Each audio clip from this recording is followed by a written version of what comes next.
Yan po, hello po mga ka-Promdi, magandang araw sa lahat. Dito tayo ngayon sa Eco Park, lalakad-lakad at papawis din. Samahan niyo po ako ngayon at mag-exercise tayo ulit dito sa Eco Park. Ayan, naglalakad-lakad tayo. Napakatahimik po mga ka-Promdi at walang katao-tao. Under renovation pa yung ibang part dito ng Eco Park, kaya dito lang tayo sa side na maayos. At lalo na ngayon, maulan na yung panahon, may ibang part na maputik talaga. Ang maririnig mo lang dito, mga huni ng ibon at syempre napakadaming puno. Dahil ito sa preserve, dito sa gitna ng Quezon City. Preserve area. Magja-jogging tayo ngayon mga ka-Promdi. Papawis ulit. Importante. Health is wealth. Ha? Tandaan nyo yan mga ka-Promdi. So,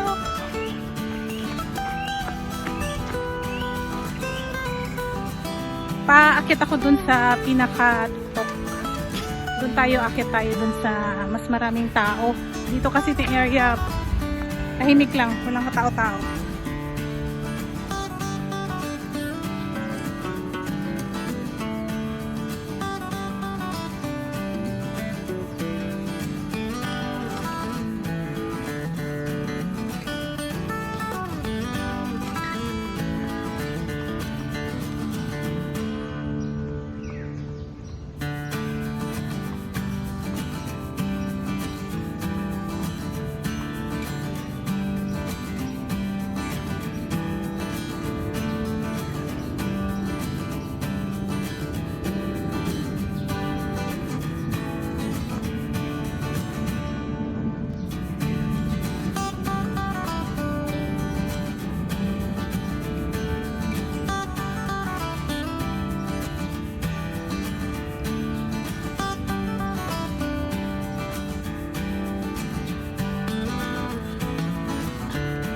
Tatakbo tayo ngayon.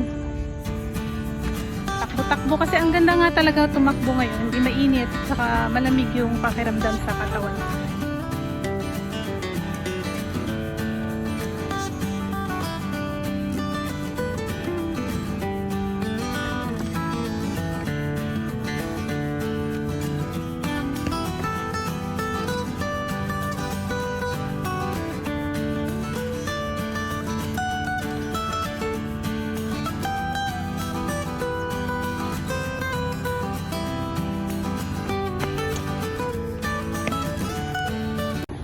Papunta tayo dito sa garden nila, vegetable garden.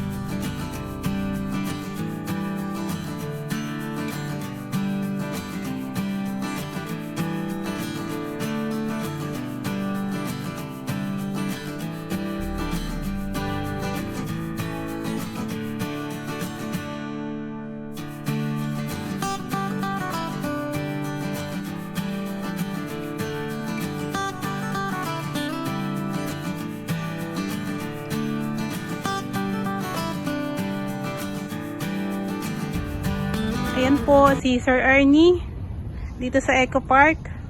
Meron din silang tinatawag na mga herbs section. Yung iba familiar ako eh. Ito ata ay mint.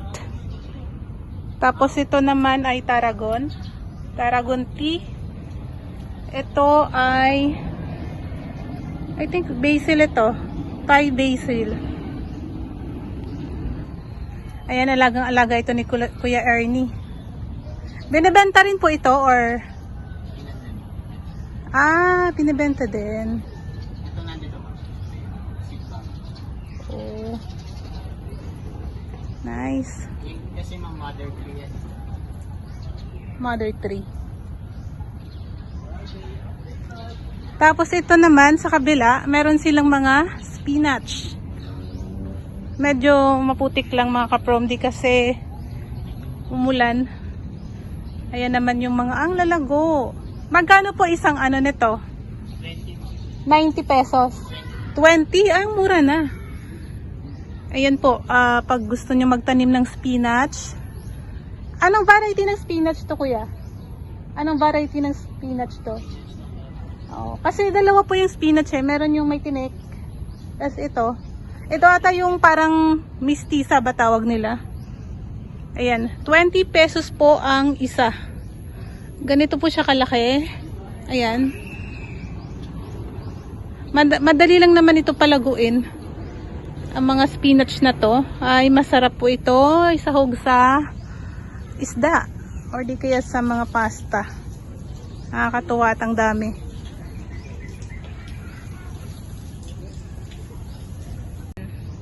Itong spinach, pag hindi po kasama yung paso, 20 pesos. Pero pag kasama, 50 pesos. Pwede na. Tataba. Sige lang ako plastic. Sige po. Ayan, para ma-feel nyo naman na nandito talaga ako mga ka-promdi, no? Ayan. Andun po yung greenhouse nila. Nasa likod ko. Ito. Yan po. Doon po sila nagtatanim ng mga gulay at herbs. Kaya 20 pesos lang ang isa. Murang-mura. Maulan kasi. Medyo maambon po ngayon mga ka-promdi. Mali ata yung jogging ko.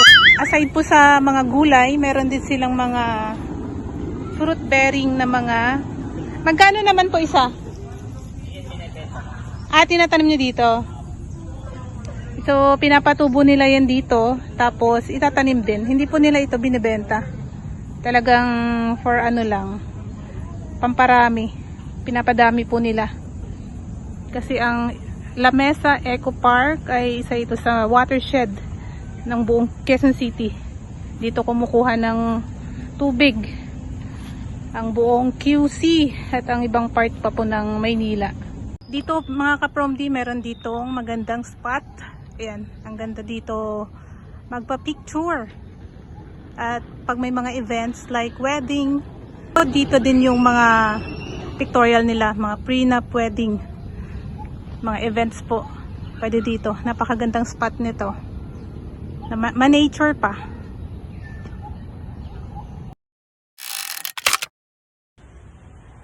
Oh, sino ka dyan mga ka-promdi? Diba? Ang ganda. Ayan po mga ka-promdi. Sisilip sana tayo dun sa dam kaso hindi na pala pwede. Hindi na nila inaalaw na sumilip doon. Matagal na panahon na. Kaya dito na lang tayo banda sa activity area nila. So tatakbo tayo.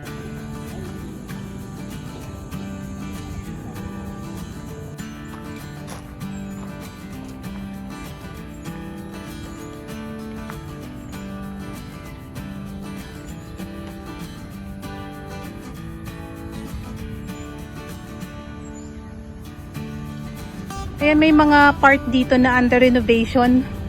Hindi lang natin alam kung ano yung gagawin dito, no? Pero mabuti na rin yun at nagkaroon ng improvement itong Eco Park.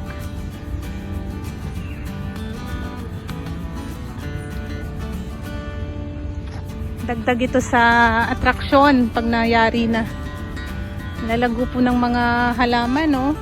Hindi ko alam kung ano, pero tingnan mo yung dahon. Talagang ang lalago. Hanggang doon yun. Hanggang doon po. So yung activity area nila,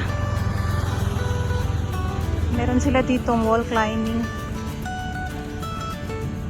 Pero wala ngang bantay, kaya hindi tayo makapag-inquire. Ayan po, yung rappelling nila is 150. Yung kanina, wall climbing is 199, saka yung archery naman is 299. Yan yung mga presyo po nila. Pag interesado kayo na gusto nyong itry, ito po yung mga price dito sa Eco Park. Ayan. Meron din po silang shooting range. Itong hobby nyo po ito. At bet nyo, ayan. Meron silang tig 200 saka 400. Pa po yung isa sa mga activity nila. Ayan, basketball of fun. So 100 pesos per 5 minutes. Ito po yun. Ang sarap talaga mga ka-promdi pag ganito lang. Solo-solo mo lang, naglalakad mag-isa. Tapos kasama mo yung nature. Kanya-kanyang trip naman yan eh. Ako kasi mas feel ko talaga na ganito. Papaligiran ako ng mga puno. Ito din yung reason na mas ayaw ko talagang tumambay sa mga matataong lugar. Like sa mall, mas gusto ko yung ganito. Nature talaga. As maraming puno, konti lang yung tao, at yung ingay talaga na maririnig mo ay ingay lang galing sa natural lang na mga tunog. Hindi masyadong walang nagsisigawan, walang nagbubusina ng mga sasakyan, at syempre yung polusyon. Kahit pa paano, nalalanghap natin yung sariwang hangin dahil nga maraming puno sa paligid.